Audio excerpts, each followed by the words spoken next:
Elon Musk.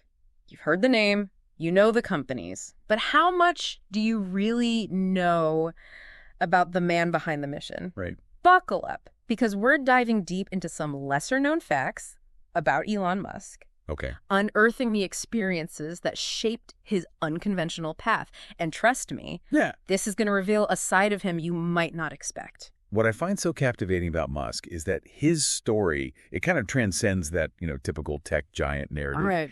He's become this huge cultural force. He has. And it's often these unexpected anecdotes, these little stories about him that offer the most, I think, insightful glimpses into this relentless drive and ambition he has. You know what I mean? Yeah. Okay, let's unpack this. Picture a young Elon Musk, fresh off the plane in Canada, living on $1 a day. Yeah. Hot dogs and oranges, that was his go-to. Really? Yeah. It's almost impossible to imagine, right? The guy we see, I don't know, on magazine covers now, surviving like that. It's a stark contrast, for sure. Mm-hmm. But, this period, it actually, I think, reveals a really crucial element of Musk's character. Okay. Which is resourcefulness. Yeah. This wasn't just about, getting by, right? It was about how do you problem solve when you have almost nothing to work with. Right. And that trait, it echoes throughout his entire career when you think about it. The cost-saving innovations at SpaceX, right? Oh, yeah. The relentless pursuit of efficiency at Tesla. It all kind of links back to this early experience. It's like that really formed him, in a way. I think so. And if surviving on, basically a shoestring budget wasn't enough, he then turns his college house into a nightclub. What? Really? That's not your typical side hustle. No, not at all. What college student? It just doesn't track with what we think of. It speaks to his audacity, I think. Yeah. From the very beginning. He and his roommate, they identified a need, right? Okay, sure, for funds, right, but also just a social space, you know? And they're we're going to create a solution for this. Yeah. And it's not going to be conventional at all. Right. And I think that disregard for what's expected, for the right way of doing things, it becomes just this defining characteristic for him. You're so right. Throughout everything he does. That seems to be a recurring theme. Yeah. But we can't ignore the challenges he faced early on. Right. He was subjected to some intense bullying, even hospitalized after a particularly brutal incident. Yeah. I mean, that's rough. So how do you think these experiences might have shaped him, if at all? Yeah, it's tough to say for sure, and it's definitely a sensitive topic. Of course. I don't think we can directly draw a line from trauma to to success or anything. Right. But it's natural to kind of wonder about the impact of those experiences. Okay. It's possible that his turning towards technology, his early mastery of computers and coding, it could have been this form of refuge, Yeah. And also empowerment. That's an interesting way to put it. Yeah, he found this world he could control. Right. This world of code where he could shape things, command things to happen. And it wasn't just learning to code. He created Blaster, this space-themed game at age 12. And he sold it. Get out of here. Are we seeing, the early sparks of Elon? Right. Think about it. This is the early 80s. Coding wasn't like it is now. Right. It wasn't commonplace. Yeah. This kid was not only obviously technically gifted, but he had the business sense.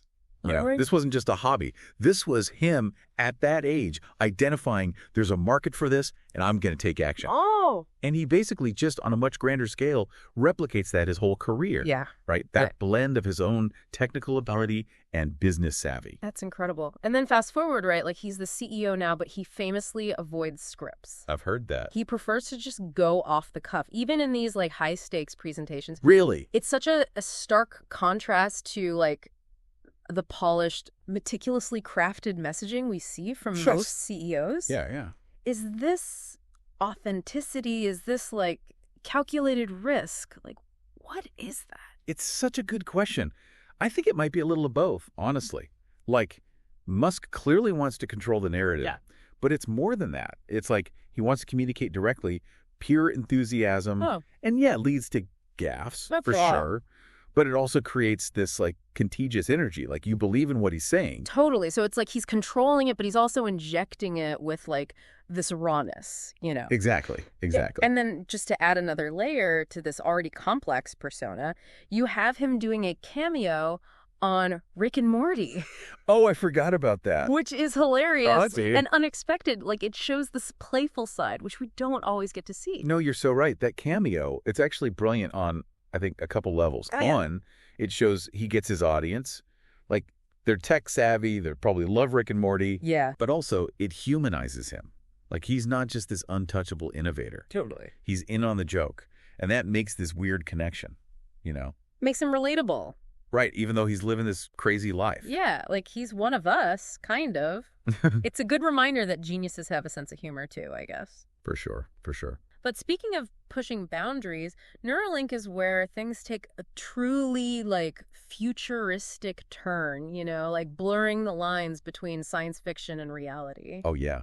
I mean, with Neuralink, Musk is wading into uncharted territory, you know? Yeah. Like the very essence of what it means to be human, right? Right. We're talking brain-computer interfaces. Mhm. Like, this is straight out of sci-fi. It really is. But with very real implications. It's mind-blowing and also kind of intimidating.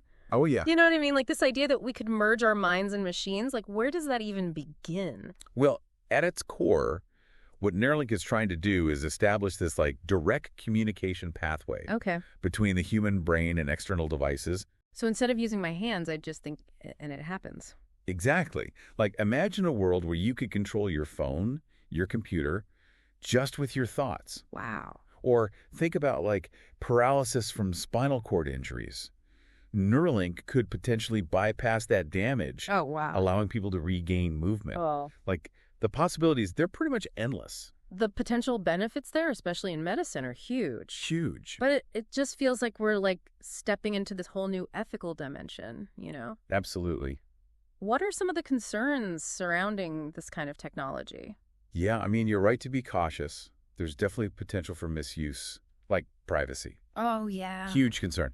Imagine if someone could hack into your thoughts or even manipulate your emotions. you know? Yeah, that's kind of terrifying. Scary stuff. And then there's the whole issue of access. Like, will this be something only the wealthy can afford? Will it worsen existing inequalities? It's a lot to unpack. It really is. And it kind of speaks to this pattern we see with Musk of tackling these huge, like almost impossible challenges, you know? He does love a challenge, that's for sure. But we were talking about the Rick and Morty cameo. Yeah. You mentioned earlier he also makes music. He dabbles. He put out this techno track on SoundCloud. No way, really? Yeah, it's called Don't Doubt Your Vibe. Don't doubt our vibe. Yeah, it's kind of a weird little footnote I love it. in his story. It's great. But it shows that he's multifaceted. Totally. And kind of relatable, right? Like Yeah. even with everything else he does. Yeah, like he still has time for this creative outlet, you know? He's human, despite all the extraordinary stuff. Exactly. Exactly. Speaking of extraordinary, SpaceX. Like colonizing Mars. I know, right? This isn't just innovation. This is next level. It's like rewriting the story of humanity. Totally. It sounds like a movie. Yeah. But he seems serious. He's deadly serious. Like, why? Why does he want to go to Mars so bad? So it's easy to write it off as a billionaire with a crazy dream, right? Right. But Musk believes that becoming multiplanetary is essential to our survival as a species. Really? Like he thinks we're going to die out if we stay on Earth. He sees all these threats, right? Like climate change, asteroids, Right. pandemics, you name it. Yeah. And he thinks establishing a self-sustaining colony on Mars is like our best bet, Wow. like an insurance policy for humanity. So, you know, kind of a big deal. I've heard him say, like, making life multiplanetary. Yeah. Why Mars, though? Why not, like, the moon? Or somewhere else? So far as we know, Mars is the best option. It's got a thin atmosphere. Ah. There's frozen water under the surface. Okay. And the days and nights are similar to ours. Hmm. And Musk actually believes we could terraform Mars, Terraform it. make it habitable for humans. Obviously a long shot, Yeah. but with the right tech, you know, Yeah. maybe not impossible. It's like such a huge undertaking. Absolutely massive. It's incredible, though, to think that it's even possible, you know? I know, right? And SpaceX isn't just about Mars. No, not at all. It's about, like, revolutionizing how we even get to space. Right. Reusable rockets. Yeah. Satellite launches. It's like every few months there's a new groundbreaking SpaceX mission. They're just going for it. It's pretty remarkable when you think about it. But how does he do it? I mean, managing all these companies? It's wild, right? It's got to be exhausting. What's his secret? Well, from what I've read, Musk is incredibly disciplined. Yeah. Like, he'll dedicate specific days to each company. Really? Yeah, like totally immersing himself in that one world. Wow. So it's like compartmentalization then. Exactly. Just like laser focus, but still, Yeah. how do you even switch gears like that? From electric cars to like space exploration to, Yeah. I don't know, brain-computer interfaces. It's almost like he's operating on a different plane of existence, you know? I think it actually ties back to his engineering background. Sure. Engineers, they're all about systems. Yeah. Breaking down these complex problems into smaller, manageable pieces. Oh, I see what you're saying. It's about identifying patterns, optimizing processes, and then applying that same systematic thinking across different fields. So it's not just working hard, it's about working like smarter. Exactly. It's like he's reverse engineered success in a way. Yeah, I like that. Finding those underlying principles and then applying them to all these different things. Very cool. But it's not always smooth sailing, you know? I mean, he definitely courts controversy. Oh, for sure. Whether it's on Twitter or, you know, just his like bold business decisions. Yeah. It's like he enjoys shaking things up, you know? Yeah. Like challenging the status quo. Oh, absolutely. Musk is not one to shy away from a good debate or a controversial take, for sure. He's been called a maverick, a disruptor. All those things. Yeah, even a provocateur. Right. But whether you agree with his methods or not, his impact is undeniable. Totally. He's forcing us to have these really important, sometimes uncomfortable conversations about the future of technology, the future of humanity. Yeah. Our responsibilities as we kind of enter this uncharted territory. Uh-huh. He's a catalyst for sure. Yeah. He really makes you think, which I think is important. For sure. Yeah. And one of the things I find so interesting about him is his whole approach to problem solving. What do you mean? Like, he doesn't just accept limitations, you know? It's like he tries to reimagine the entire game. Oh, totally. He's all about first principles thinking. Yeah. Which basically means instead of starting with like preconceived notions or just accepting the way things are, he strips everything back and says, what are the fundamental truths here? What are the basic building blocks? Yeah. And then he builds from there. Okay. Which often leads to these like radical, innovative solutions because he's not bound by the usual constraints. Yeah, it's like he's always asking why not instead of why. Exactly. It's inspiring, even if some of his ideas sound a little out there. It is inspiring, whether it's electric cars or, you know, reusable rockets or colonizing Mars. Right. It's like he's expanded what we even thought was possible. And he's willing to embrace failure. Oh, yeah. Like, that's part of the process for him. Right. Think about those early SpaceX launches. Oh, yeah. Those rockets, they blew up like multiple times. Yeah. Most companies would have given up. Right. But Musk, he saw those failures as like learning opportunities. Data points. Exactly. It's like that saying, fail fast, fail often. Yeah, but like on a huge scale. Totally.